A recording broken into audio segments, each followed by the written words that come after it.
Ask a few questions. When you stepped out of jazz music, because that's where you were initially, and you became a pop music man, the jazz people are the most intolerant people. But that's not true. It's not true. It didn't happen like that. I started in Seattle singing in a gospel quartet when I was 13 or 12. And from there, in school bands and all that stuff. And I ran into Ray Charles at 14. He was 16 then. And we were playing rhythm and blues every night. I just started jazz. I started with rhythm and blues and jazz. We'd play the Seattle Country Club at 7 o'clock and play Room Full of Roses and all that, Schottish and all that kind of shit. And then we'd go to the black clubs, the Black and Tan, the Washington Social Club, and play rhythm and blues, man. We had comedy acts, we played for strippers and played T-Bone Walker and Eddie Cleanhead Benson songs,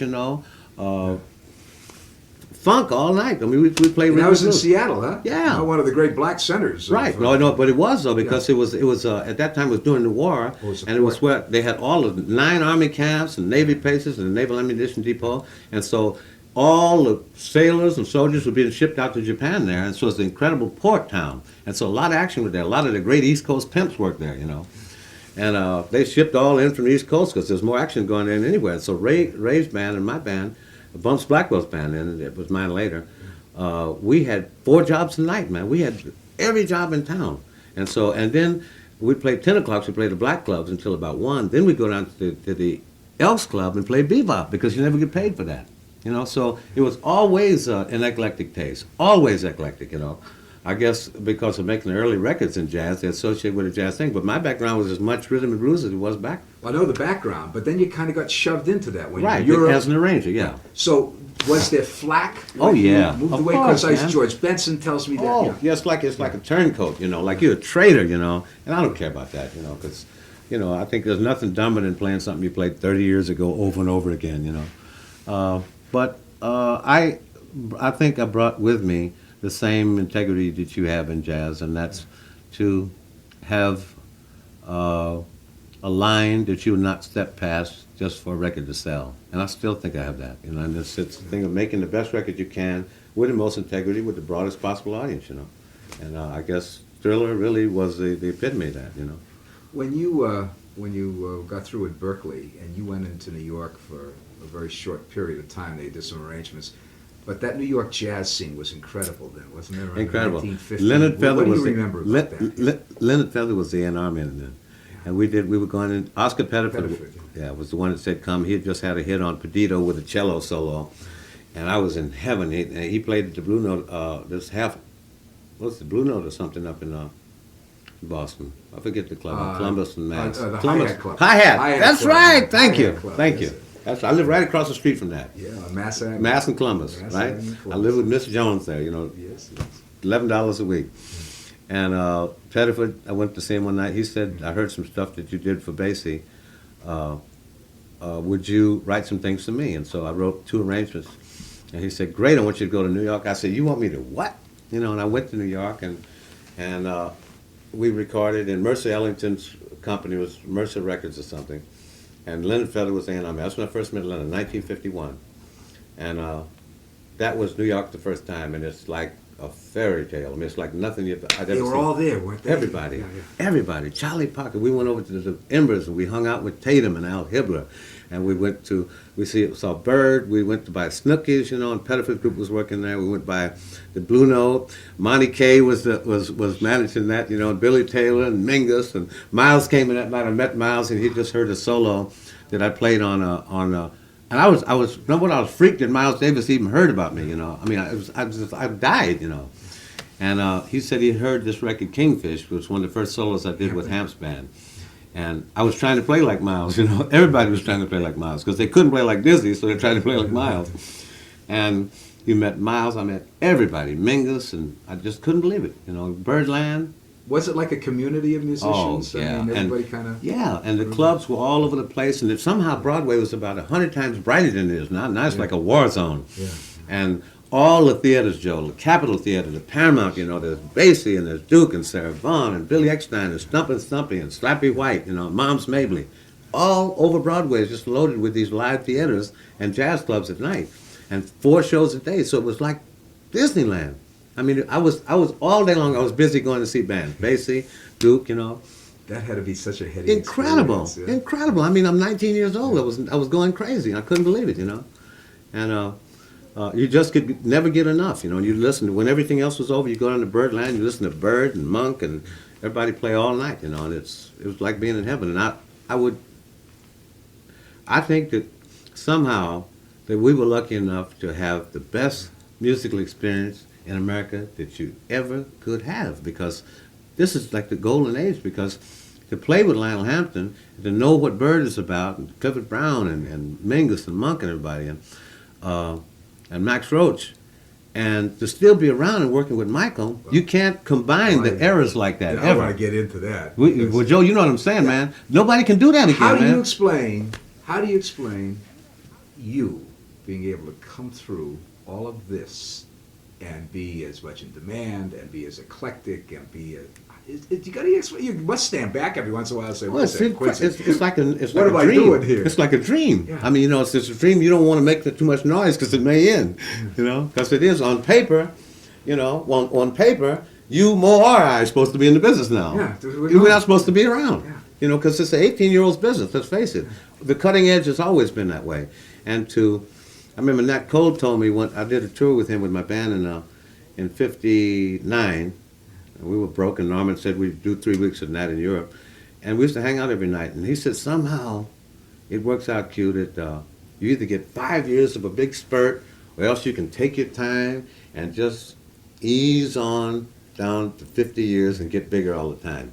And that idea of that just knocked me out. There's something you don't have anything to do with, you know, because being big, I mean, we never thought about being big when we were little. Our idols were poor, raggedy, and scuffling all the time. You know, nobody thought about limousines and all that stuff and TV in the car and all that when we were little. It was unheard of. You know, you just wanted to be good. And you thought about getting better all the time rather than getting over.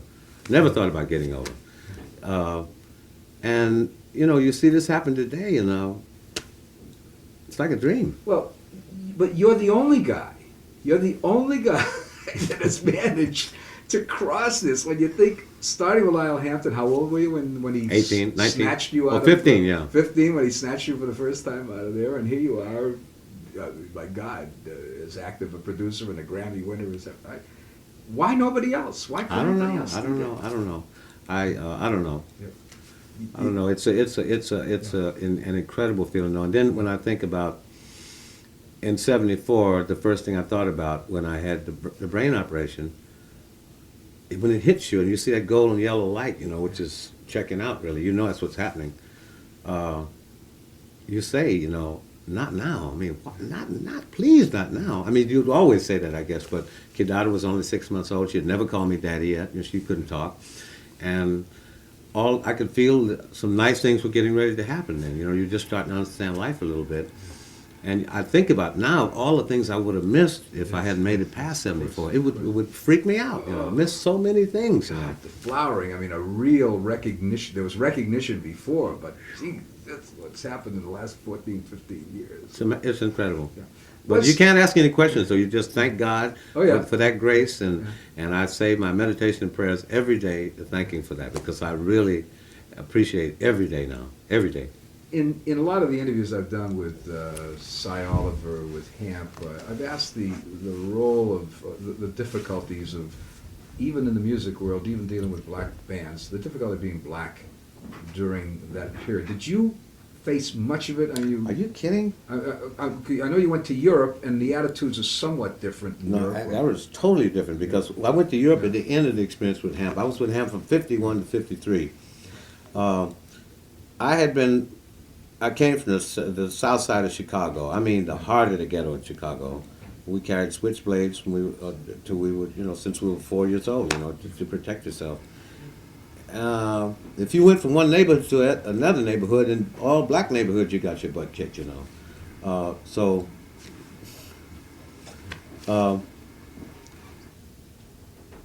From 10 years old, went to Seattle, and were the only blacks, or Bremerton, Washington, the only blacks in the high school, the junior or grade school. And that contrast was so shocking, you know, so shocking. It was such a difference, you know. So anyway, make a long story short, when I left Seattle, I went to Boston and went with Hamp's band after that. So that was really the first time outside of the summers I used to go to Louisville with my grandmother in St. Louis with my grandmother, but I wasn't aware sociologically because you're kind of isolated from an abundance of that like you are when you're in a band. So everything you see is white and colored, drinking fountains, restrooms, sitting places in the bus stops, when we played the dances across the board, and we played the South. And with Hamp, we traveled a lot because Hamp was a very popular band, and we'd work all year, 6 nights a week, and we're getting $17 a night. And you play New Orleans, and there's chairs right down the middle of the thing, folding chairs facing both sides, white and black on each side.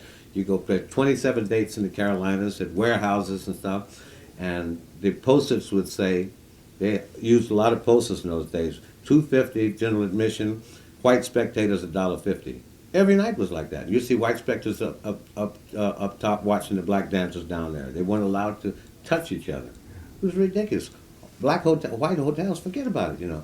We used to stay in homes, most of the time because we couldn't afford hotels, and you couldn't stay in the white hotels anyway. So you'd stay in homes like there was a group of dancers called the Brown Skin Girls, from way old days and Cotton Club days that were retired now, and so they set up homes so the traveling musicians could come and take a room to spend the night. You could spend the night, share a bathroom with the whole household, and get 1 or 2 meals there.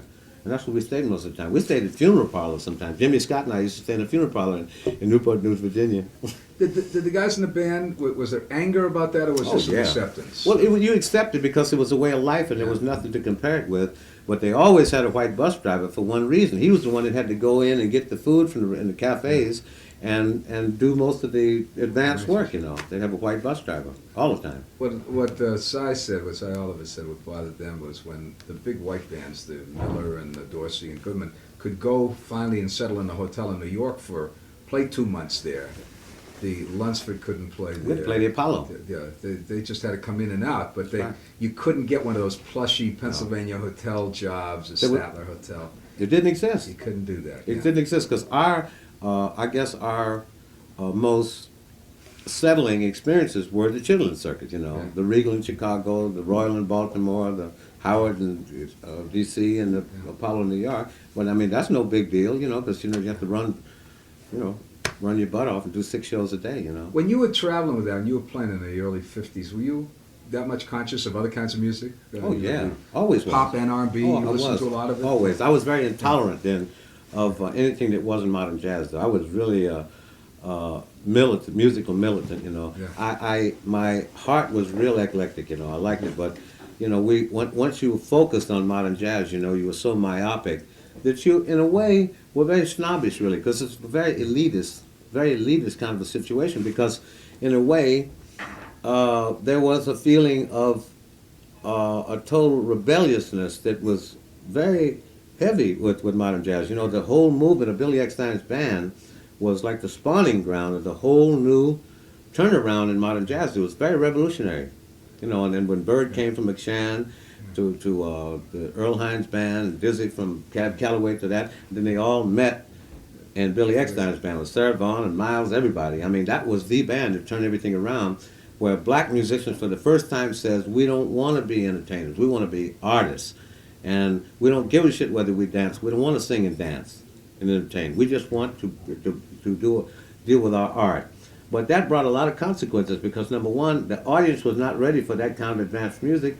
So to deal with the reality of alienating an audience like that, my feeling is that that's where a lot of musicians turned to drugs to escape what the consequences were for creating this new art form, because it was not a popular music at all, but it was a very necessary evolution in black music. They were rejected with what they were doing. Totally. But the audience hated it, And what was the attitude in Europe when you found it? Well, the Europeans understood the value of it because they understood it. Orchestra Journalin was probably the first jazz magazine in the world. It was, in the 1930s, it started before the Americans ever accepted that this was a valid art form.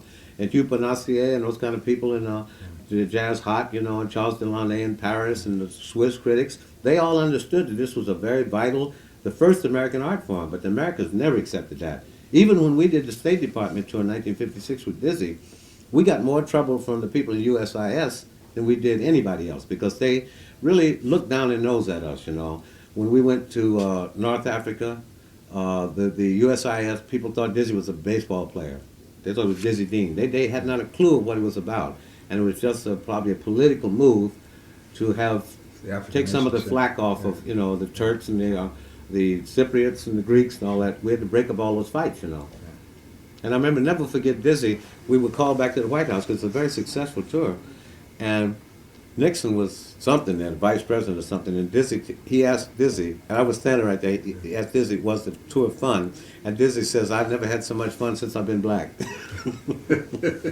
Never forget that. Eisenhower, I think, was there in there. And then they sent us to South America, you know. But it was like a little political tool, you know.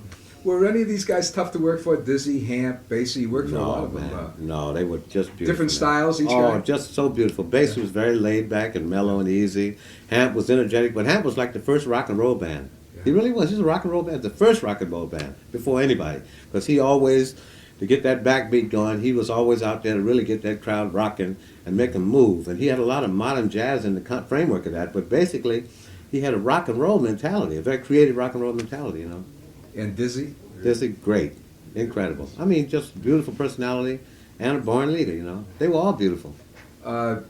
You were very musical in Europe. You were studying with this Boulanger. Yes. And, Yeah. But that had to be an incredible musical experience all those years. What, 6 years you were? Yeah, it was about 3. 3 years, yeah. And we went to South America with Dizzy.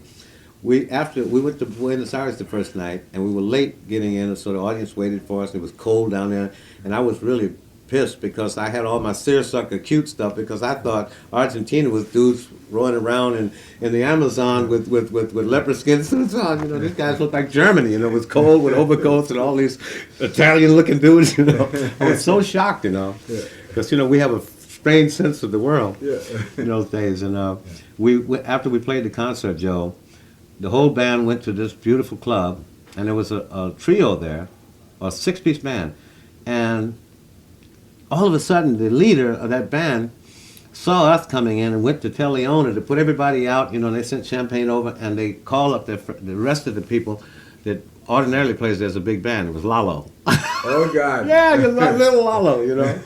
First time, he's never been out of Argentina, you know. And so Dizzy told me, if you ever get out, you know, I want you to play with my band. So Lalo got a job with Xavier Cugat and traveled with him a year and a half. As soon as he hit New York, he called Dizzy and quit the band. And he joined Dizzy, and then from there on in his whole thing went.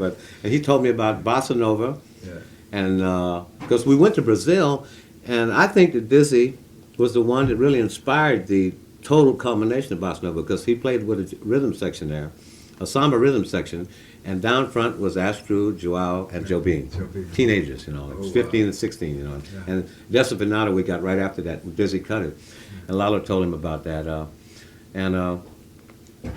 You could see that the influence of, that's why I could start to say jazz and samba, you know, because it was a mixture of kind of a jazz and the Brazilian samba. What kind of band did you have in Europe that you went bust with, and why did that happen?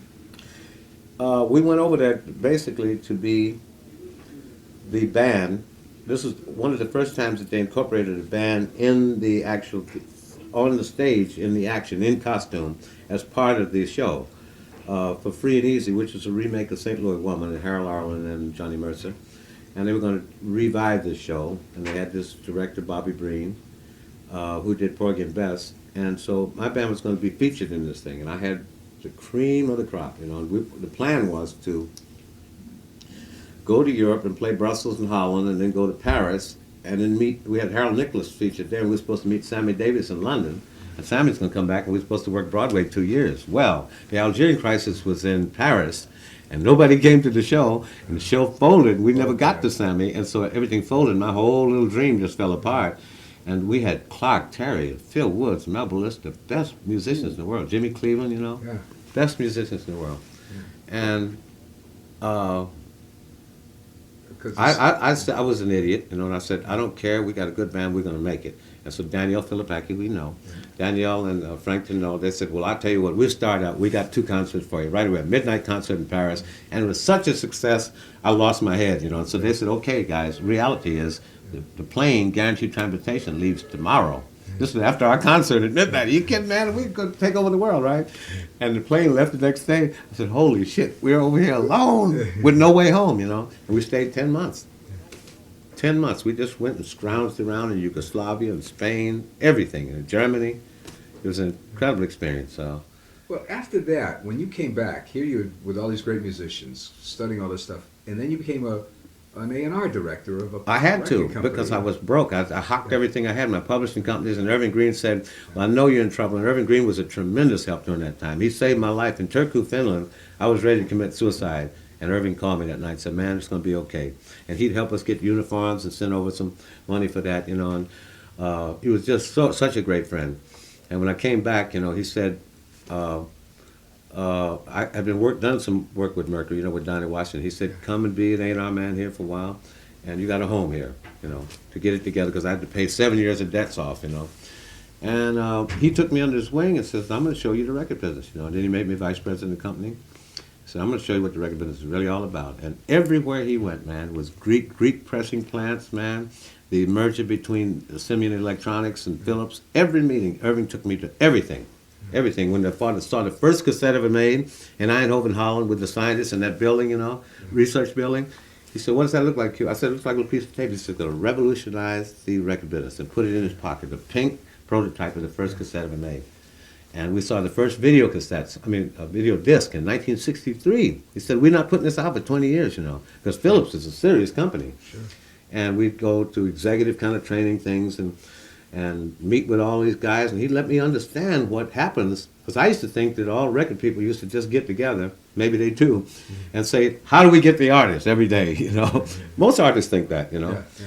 And Irving showed me that you're just a bottom line on a profit and loss a printout, you know, the computer, you know? I mean, a lot of realities that he just taught me everything about what the thing was all about. And so I started to see it, so that the corporate approach to